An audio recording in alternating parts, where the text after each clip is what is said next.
Pierre-Yves, championnat du monde espoir, quelles sont les ambitions pour vos deux coureurs?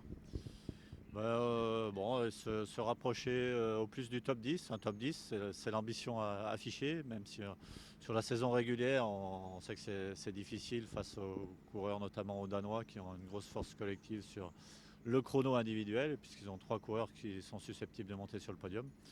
Voilà, nous, l'objectif est vraiment de rentrer dans le top 10. Qu'est-ce que vous pouvez nous dire sur le parcours? Alexis Brunel nous disait qu'il y avait un changement de boyau aux dernières minutes avec les conditions météorologiques, la pluie qui s'annonce.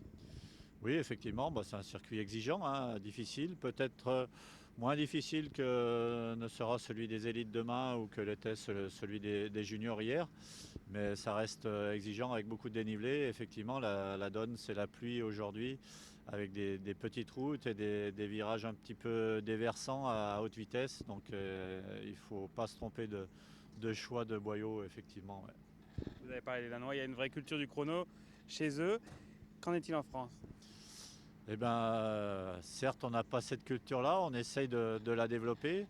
Plus que les Danois, c'est plutôt les pays anglo-saxons, hein, comme ici au Royaume-Uni aussi, où il y a beaucoup, beaucoup de contre-la-montre individuels tout au long de la saison, sur plein de distances, pour plein de catégories différentes.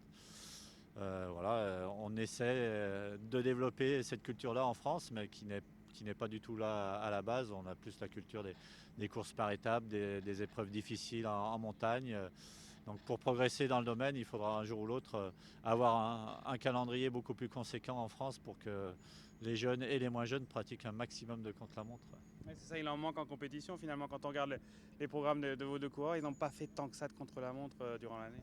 Exactement, un coureur de division nationale en France, amateur, ou même un coureur professionnel dispute 2 à 3 contre-la-montre dans la saison. C'est beaucoup, beaucoup trop insuffisant pour espérer progresser dans la discipline.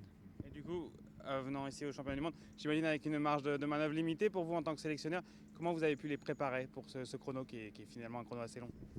Bon, c'était des préparations plutôt individuelles, hein, au travers de leur programme de course, puisque Thibaut Guernalec est quand même professionnel chez Arkea, donc il a pu faire du volume au travers des courses qu'il a disputées.